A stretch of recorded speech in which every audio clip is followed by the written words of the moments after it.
Hey guys, welcome to another video. Today I am going to be talking about my experiences on Lamictal, also known as lamotrigine. So lamotrigine is an anticonvulsant which is used to treat epilepsy, but in lower doses it is also used to treat bipolar disorder.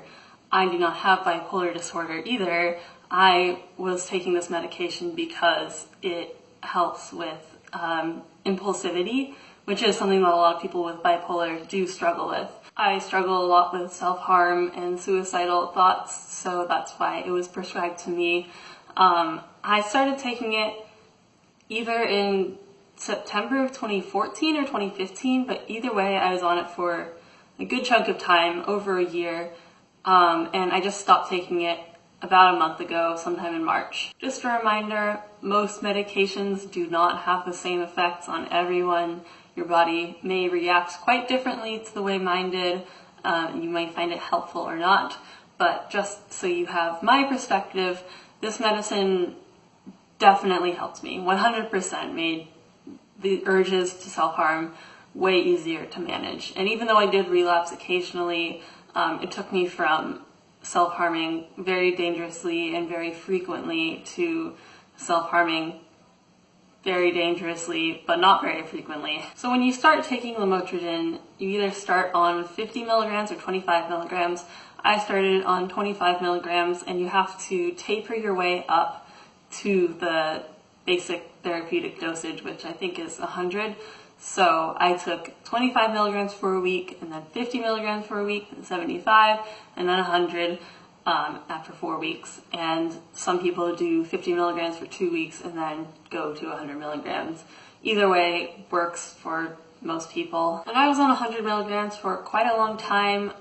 It was helpful. I still had urges, but they were easier to manage. I didn't really start having any issues with this medication until about a year ago when I increased the dose because I was having more intense urges. And then what happened was that I started getting nauseous. And I'm just going to show you like the pill so that you can see what it looks like. So this is a 100 milligram tablet. It's like pretty decent size, and here's in the palm of my hand. At one point I was taking 200 milligram tablets, which were bigger than this one. Is it going to focus? I don't know. But anyway, you can see how it has a little score in the middle, so you might be given 100 milligram tablets, so you can start off by taking half of one, and you can just break it along the line. And then after 2 weeks, you can take the whole tablet. But if you can also see, I don't think you can, but this tablet has like very sharp edges. Well, not sharp edges, but it's not rounded. And it's also not coated, so it's like just kind of powdery to the touch. This wasn't too much of an issue when I was just taking 100 milligram tablets, but when I went up to the 150 and 200 milligrams, it became very hard for me to swallow. I might just be bad at swallowing pills. Yeah, because the edges weren't rounded and because it wasn't coated, and it didn't come in any other form. A psychiatrist and I looked at all the different brands that lamotrigine comes in, and there was no capsule form. So I had to deal with the pills that were hard to swallow, and it started making me nauseous. And when I say nauseous, what I mean is it felt like some of it would get stuck in my throat, like in the back of my throat. I could just feel it, and I would like want to gag, but I couldn't, and no matter how much I ate or drank after taking the pill, it wouldn't go away for almost the entire day. I took this medication at night, so I had many sleepless nights, just spent nauseous, and at first I thought like, okay, this is just me adjusting to a higher dose, it'll go away, it'll get better, but it didn't. Eventually I actually threw up because of the medication, and after that I was like, no, I'm done. So I stopped taking it for like 2 days, and then I started getting withdrawal symptoms because that that's what this medication does, so I decided, okay, I'm just going to take 100 milligrams. The psychiatrist I was seeing wanted me to go back to 200 milligrams or at least 150, but she was okay with me just taking 100 milligrams, so I continued to do that. And even though when I first been on 100 milligrams, I hadn't gotten nauseous, for some reason I kept getting nauseous this time, and the nausea would happen a few times a week. And again, I thought maybe eventually it'll just go away, my body will get used to this medication, I'll get better at swallowing it normally. Never happened. So in late March, after several consecutive days of sleeplessness and lots of nausea, I decided I'm done with this medication, and I just stopped taking it cold turkey.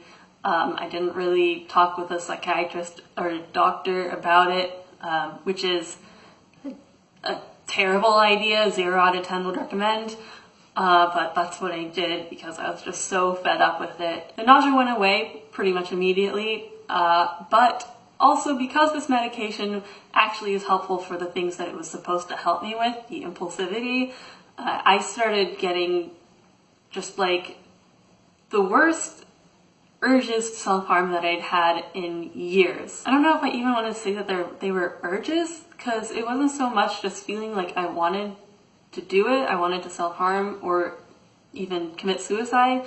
It was like I pictured it in my head and I could see very vividly like the situations of me being dead or having self-harmed, and I've managed to resist them, but that's just because I'm on other medications and I'm seeing a therapist and stuff. I don't know how I'm getting through it, honestly. I stopped taking this medication a month ago. The vivid imagery started happening and it started to die down. I don't know what's gonna come next. My treatment team is aware that I stopped taking this medication. They've been aware of it for a while and we're working on replacing it because I just refused to start taking it again because it was just making me so nauseous. But hopefully if you are being recommended this medication, that won't happen to you, because it didn't happen to me for quite a while. And it actually really helped me with what it was supposed to help me with, so I don't know. It's a very mixed bag with this medication. Ultimately, it wasn't worth it for me, but I'm sure that it is very helpful for others. Yeah, I hope that you found this video helpful. Thank you for watching, and I will talk to you all as soon as I can.